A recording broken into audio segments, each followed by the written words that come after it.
c'est le point. La vérité dans tout ça, c'est que ta vie physique est le résultat du travail de ta bouche.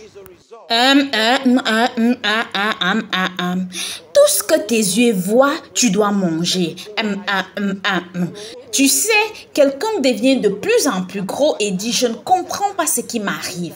Le truc, c'est que j'aime la nourriture. À chaque fois que je vois la nourriture, je dois en manger. Et donc, tu vas continuer comme ça jusqu'à ce que tu changes de taille 14 à taille 16, taille 20, taille 22, juste toi. Maintenant, je veux te montrer ce qu'il faut faire. Ta bouche t'a fait devenir gros et ta bouche a aussi probablement empêché que tu deviennes gros. Donc, quoi que tu aies vu, ce n'est pas ce que maman a fait, ce n'est pas ce que papa a fait. Si tu es un adulte, tu es responsable de ta propre taille. Avez-vous entendu ce que j'ai dit? Tu es responsable. Et si tu n'aimes pas ce que tu vois dans le miroir, tu es responsable. Ne dis pas « Hey, ils ont dit que je ressemble à mon oncle ». Laissez-moi vous dire ceci. Je veux vous confier un secret. Il n'y a personne, aucun être humain qui ne peut pas être beau. Il n'y a aucun être humain. Je veux vous expliquer cela. Tout le monde, tout être humain a de la beauté à l'intérieur. Tout dépend de ta capacité à l'extérioriser ou pas. Si tu n'aimes pas ta dentition, tu peux la changer. Tu vois, ça coûte beaucoup d'argent, c'est vrai. Tout ce qui est trop cher pour toi, tu peux l'obtenir gratuitement. Comment? Mais comment ça? C'est la vérité, les enseignements que je vous donne. Vous savez ce que je disais quand j'étais étudiant il y a des années. Tu vois, pour certaines choses, tu dois bâtir des principes dès la base. Il y a des années, je disais, rien ne sera jamais trop cher pour moi. Si c'est trop cher, alors je l'obtiendrai gratuitement.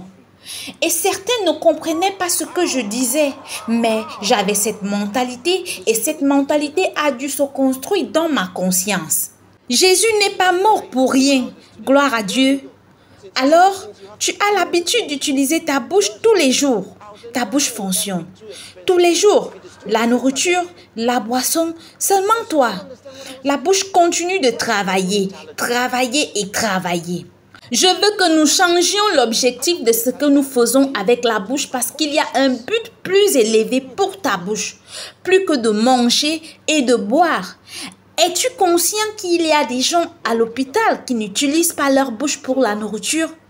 Il y a un tuyau qui est connecté à leur corps, une sorte d'hôte par laquelle ils sont nourris. Ils ne meurent pas. Et certaines personnes sont malades dans certains types de maladies. Elles ne peuvent pas prendre de nourriture par la bouche. Elles se promènent avec un sac qui fait maintenant partie de leur habillement quotidien.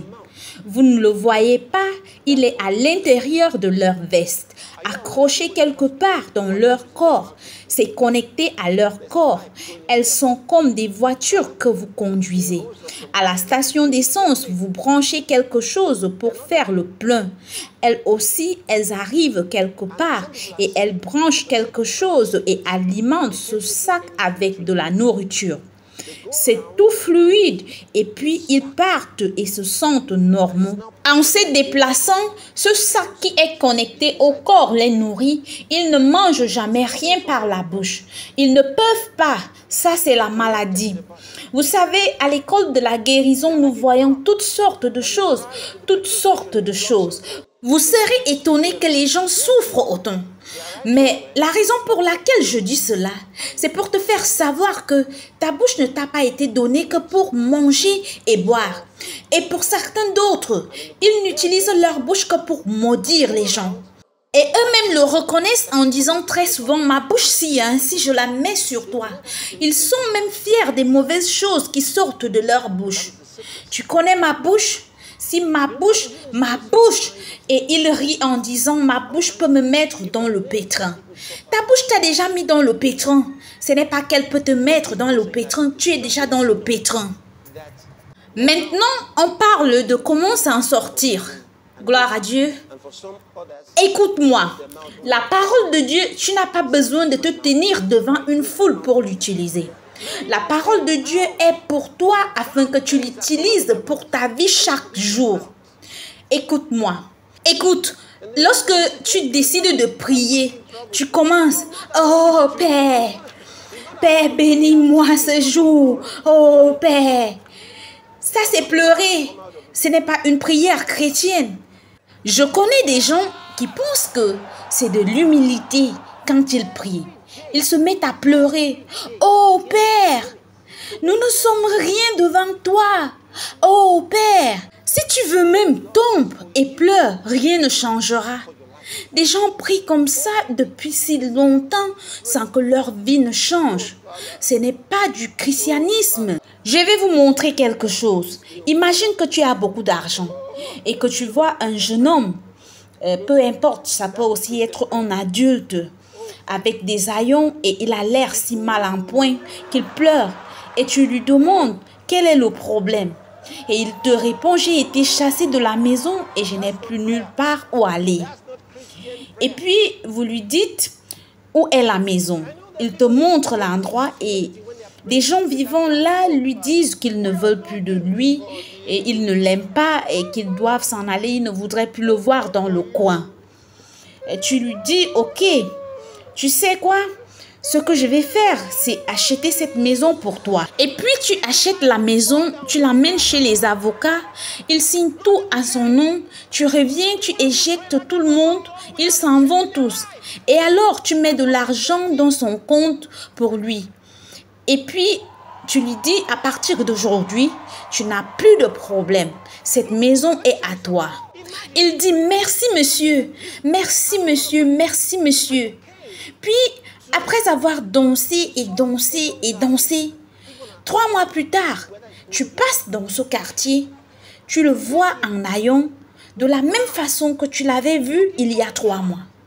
Et tu lui dis, jeune homme, mais qu'est-ce qui se passe? Il répond, je ne sais pas ce que mon corps me fait. Alors tu lui demandes, qu'en est-il de la maison? Il te dit, la maison? Oh, la maison. Tu lui dis, que s'est-il passé avec ta maison? Il te dit, la maison. Louez le Seigneur, la maison. Tu lui demandes, habites-tu la maison? Il répond, oh, louez le Seigneur, louez le Seigneur. J'ai juste besoin de ton aide. Qu'est-ce que tu veux? J'ai besoin d'une maison. Oh, je reçois, je vous remercie pour la maison. N'as-tu pas habité là? Oh, après il fait semblant d'être confus. Oh, je reçois. Merci, je suis béni. Merci, monsieur. N'allez-vous pas penser que quelque chose ne va pas avec lui? Mais il est malade. Mais c'est comme ça que beaucoup de chrétiens se comportent. Ils remercient le Seigneur. 1 mois plus tard, ils sont dans la même situation. Ils disent, merci Seigneur. Je te remercie pour ce travail que j'ai reçu. Ils ont reçu le mois dernier. Ils sont de retour. Je reçois, Seigneur. Je reçois. Amen. Amen. Je suis béni, Seigneur. Ils l'ont dit le mois dernier. Ils sont revenus à la même situation. Dites non, non, non, non. Dites non. Écoute ta bouche. La Bible dit que quelque chose à l'intérieur de ta bouche est le gouvernail, ok, qui dirige ta vie. Ta langue qui forme les mots dans ta bouche, ça dirige ta vie. Tu iras comme ça et comme ça et comme ça. Tout dépend de toi.